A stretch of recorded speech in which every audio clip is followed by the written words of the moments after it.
Hello అందరికీ నమస్తే అండి. మనము చూడబోయే గుడి ఆంధ్రప్రదేశ్లోని కడప జిల్లా ప్రొద్దుటూరు దగ్గరగా ఉన్న మీనాపురము అనే గ్రామం. ఈ గుడి చెట్లు పెద్దగా ఉన్నాయి. వాటి మీద ప్రతి చెట్టు మీద కొమ్మకు పెద్ద పెద్ద గబ్బిలాలు ఉన్నాయి.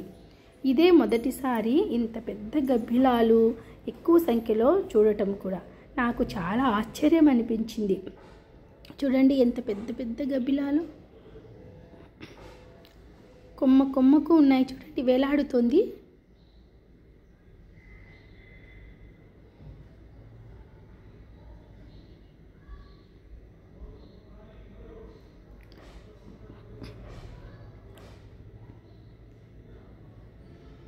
ఈ గుడిలో గణపతి స్వామి, సుబ్రహ్మణ్యేశ్వర స్వామి, అమ్మవారు, శివుడు కొలువై ఉన్నారు. ఈ శివాలయము 5000 సంవత్సరాల క్రితము జనమేజయ మహారాజు కట్టించాడట.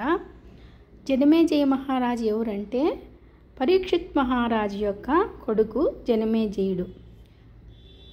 జనమేజయుడు వాళ్ళ తండ్రి అయిన పరీక్షిత్ మహారాజు సర్పం వల్ల మరణించారు కాబట్టి ఆయన సర్పాల మీద కోపంతో ద్వేషంతో సర్పయాగం చేశారు. తర్వాత కొందరి మహానుభావుల యొక్క ఆయన సలహా మేరకు యజ్ఞమును విరమించి దోష పరిహారార్థము జనమేజయుల వారు 108 వైష్ణవాలయాలను 108 శివాలయాలను నిర్మించారట. అందులో ఈ శివాలయము ఒకటి. ఈ గుడి చుట్టూ వరి పొలాలు, కాలుష్యం లేని వాతావరణంలో గుడి బాగా ఉంది. నూతనంగా కట్టిన గుడుల కంటే పూర్వకాలం నాటి ఇటువంటి గుడులంటే నాకు చాలా ఇష్టం అండి. అందుకే ఈ దేవాలయము దర్శించాను.